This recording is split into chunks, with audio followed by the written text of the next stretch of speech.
Então, se a hamiltoniana não mudar sob uma translação, tá? Esse epsilon é uma translação infinitesimal, tá? Então, se conclui que esta soma aqui é constante de movimento, com um detalhe que deve ser observado.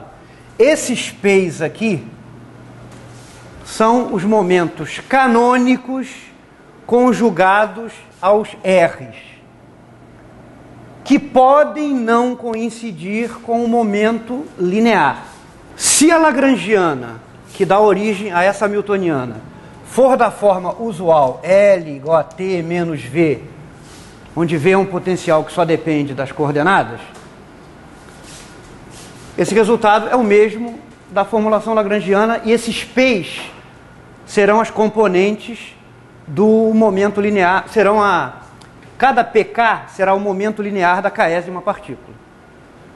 Isso aqui se reduz à lei da conservação do momento linear usual. Mas, por exemplo, se a lagrangiana é da forma da lagrangiana de uma partícula num campo eletromagnético, aí o momento canônico conjugado à coordenada de posição não é, em geral, igual ao momento linear. Mas se ainda assim a hamiltoniana for invariante sob translações, isso aqui, essa lei de conservação vai dizer que a soma dos momentos canônicos é que será a constante de movimento. Um resultado análogo vale para rotações.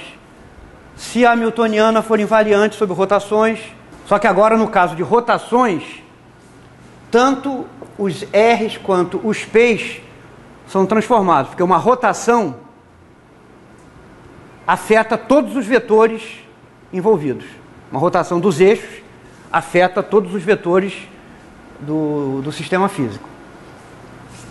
Usando um raciocínio análogo ao usado lá no formalismo lagrangiano, vai se concluir que o momento angular canônico se conserva.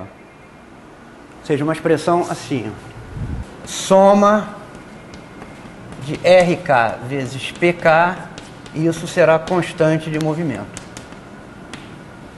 Onde esses P's, de novo, são os momentos canônicos conjugados às coordenadas, que podem não ser os momentos lineares.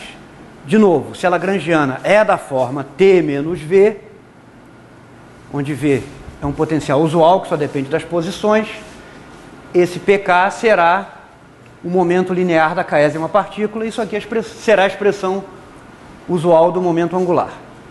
Eu não vou refazer isso porque é igualzinho o que já foi feito na formulação lagrangiana.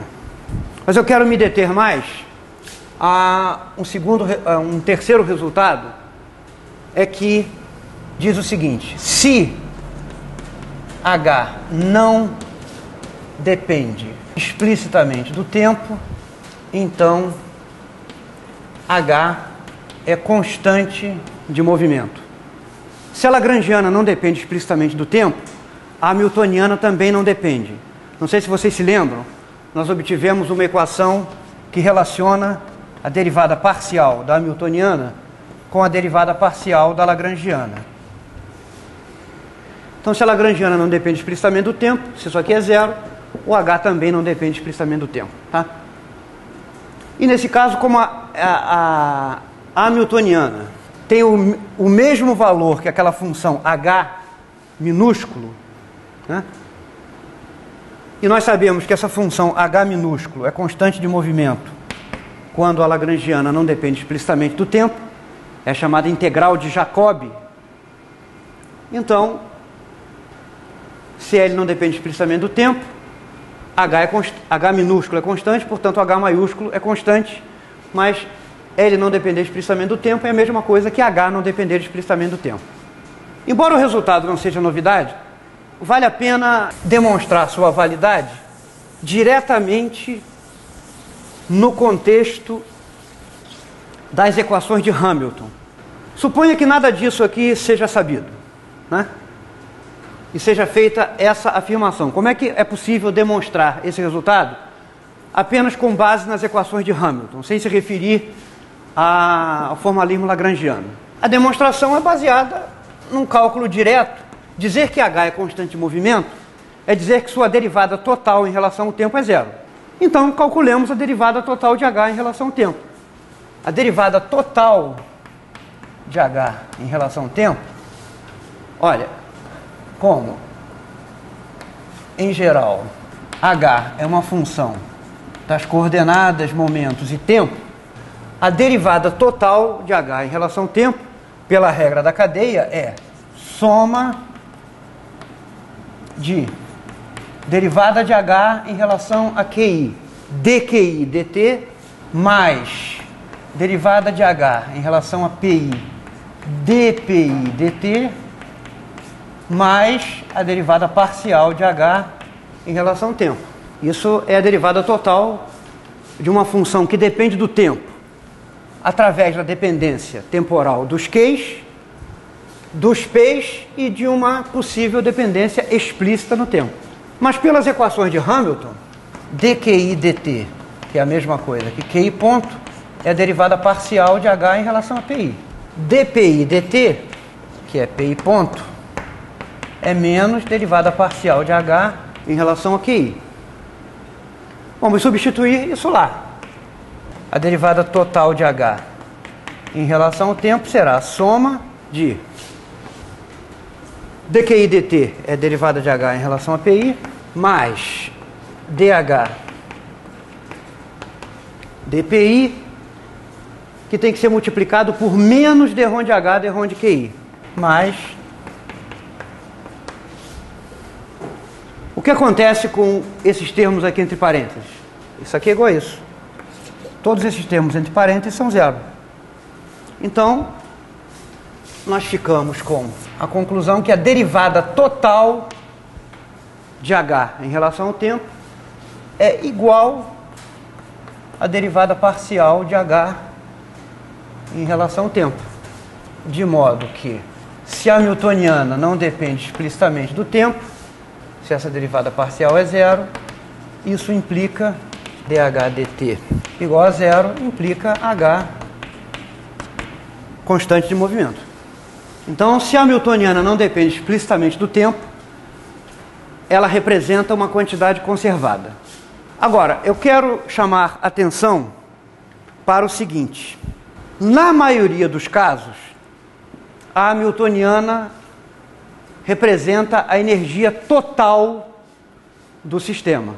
No entanto, as condições que garantem que a hamiltoniana seja igual à energia total são condições independentes daquelas ou daquela que garante que H é constante de movimento. O que eu quero dizer com isso? É que é possível que a hamiltoniana seja constante de movimento, mas não seja a energia total. E o contrário também pode acontecer. Pode ser que a hamiltoniana seja a energia total e não seja constante de movimento. E, obviamente, o caso mais comum, que é aquele em que H é a energia total e é constante de movimento.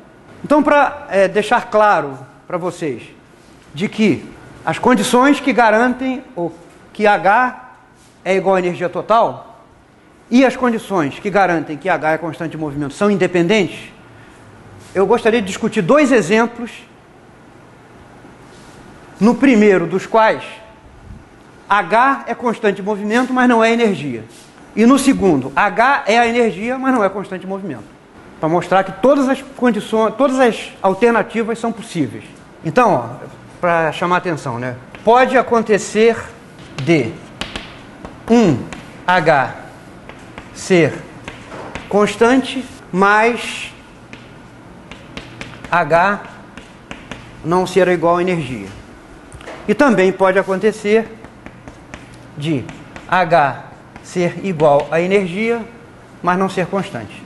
Então são condições ou propriedades independentes da Lagrangiana.